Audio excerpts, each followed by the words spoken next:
असते? हे सगळ्यात महत्त्वाचं तर ही गोष्ट आहे की महात्मा गांधी भारतीय राष्ट्रीय काँग्रेसचे अध्यक्ष झाले. त्याला 100 वर्ष पूर्ण होत आहेत. त्याचं बेळगावला एक अधिवेशन आपण घेतलं होतं आणि सरदार वल्लभभाई पटेल यांची 150वी जयंती पण आहे. या निमित्तानं आज इथे अधिवेशन होत आहे. आज CWC आहे आणि महत्त्वाची गोष्ट अशी आहे की ज्या पद्धतीनं देशामध्ये आज समस्या आहेत, शेअर मार्केटमध्ये काय सुरू आहे आपल्याला माहीत आहे, शेतकऱ्याची अवस्था, तरुणांच्या बेरोजगारीची अवस्था, अशा पद्धतीचीच अवस्था पारतंत्र्याच्या काळामध्ये होती. त्यावेळेसच इथून महात्मा गांधी आणि सरदार वल्लभभाई पटेलसारखे नेते जे आहेत ते भारताला मिळाले आणि स्वातंत्र्य लढ्यामध्ये एक महत्त्वाची भूमिका या पावनभूमीनं जी आहे ती निभावलेली आहे. येणाऱ्या काळामध्ये गुजरातमध्ये निवडणुका आहेत आणि त्या निवडणुकामध्ये जिथे भाजपचा बालेकिल्ला आहे तिथूनच भाजपला हरवून नवीन सुरुवात जी आहे ती काँग्रेस करणार आहे. त्या अनुषंगानं हे अधिवेशन जे आहे ते अतिशय महत्त्वपूर्ण ठरणार आहे. एक महत्त्वाचा हा मुद्दा आहे की यामध्ये प्रियंका गांधी यांच्यावरती मोठी जबाबदारी देण्याची शक्यता व्यक्त केली जात आहे. त्या स्वतः नाही आहेत पण त्यांच्यावरती जबाबदारी दिली जाण्याची चर्चा आहे. काय माहिती आहे? नाही, आता असं आहे की याचं प्लॅनिंग कसं असावं, कोणत्या मुद्द्यांवर आपल्याला यांना हरवायचं आणि कोणाला नेतृत्व द्यायचं आहे, हा सगळा जो ठराव आहे हा खरगेजींच्या अध्यक्षतेखाली सोनियाजी आहेत, राहुलजी आहेत आणि जे वरिष्ठ नेते आहेत ते वरिष्ठ नेते सर्व मिळून ठरवतील. पण यावेळेस गुजरातच्या भूमीवर भाजपला पराभूत करण्याचं चॅलेंज स्वतः राहुलजींनी दिलेलं आहे आणि त्यासाठी एक एक कार्यकर्ता काँग्रेसचा जो आहे तो या गुजरातच्या भूमीवर लोकांचे प्रश्न घेऊन लोकांनापर्यंत सत्य घेऊन जाऊन रस्त्यावरची लढाई जी आहे ती भाजपसोबत गुजरातमध्ये लढून जिंकणार हे सांगणारा हा अधिवेशन आहे.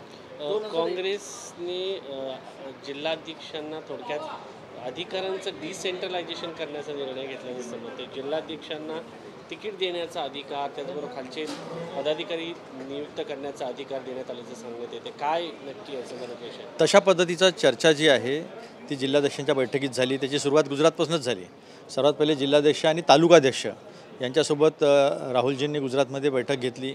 दिल्लीमध्ये संपूर्ण देशभरातल्या जिल्हाध्यक्षांची बैठक झाली आणि जिल्हाध्यक्षांना कशा पद्धतीनं स्थानिक पातळीवर अजून ताकद देता येईल आणि कशा पद्धतीनं स्थानिक काँग्रेस जी आहे ती बळकट करता येईल या अनुषंगानं विचार जो आहे तो वरिष्ठ नेते करत आहेत. राहुलजी स्वतः, खरगेजी स्वतः करत आहेत.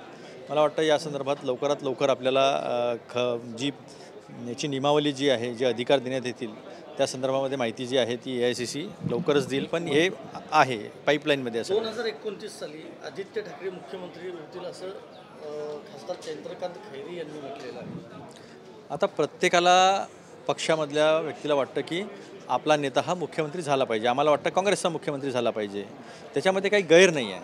त्याच्यामध्ये एक गोष्ट मात्र नक्की आहे की ज्या शिवसेनेला संपवण्याचा प्रयत्न ED, इन्कम टॅक्स, CBIच्या माध्यमातून करण्याचा जो केलेला आहे त्याच्यानंतरही ती लढवयेप्रमाणे जशी शरद पवारांची राष्ट्रवादी तशी उद्धव ठाकरेंची शिवसेना जी आहे ती लढायला तयार आहे. हा त्यातला महत्त्वाचा संदेश आहे.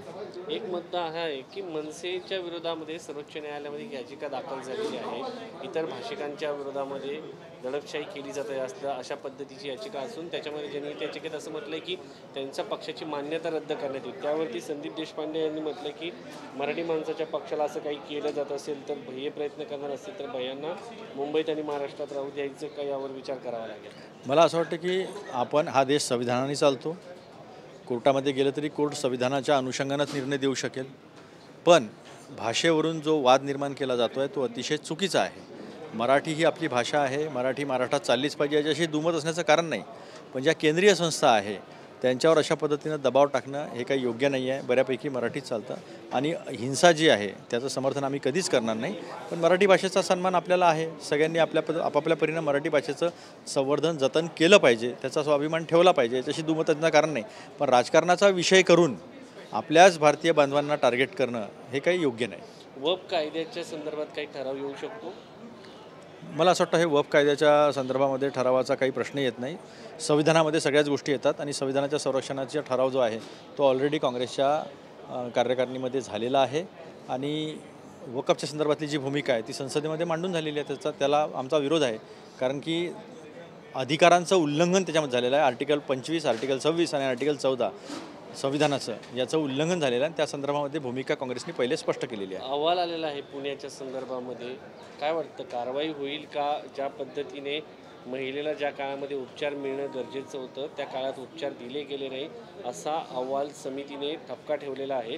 मात्र अद्यापपर्यंत कुठली कारवाई होताना दिसत नाही. जे लोक BJPशी संबंधित आहे त्यांच्यावर कारवाई होत नसते, कारवाई केल्याचं दाखवलं जात असतं.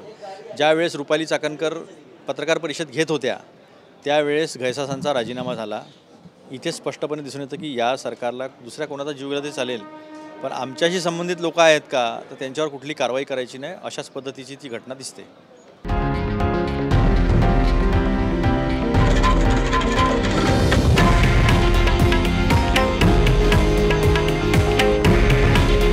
हे आहे देशातील नंबर 1 न्यूज नेटवर्क आणि आपण पाहत आहात TV9 मराठी. काळजी तुमची, हित महाराष्ट्राचं.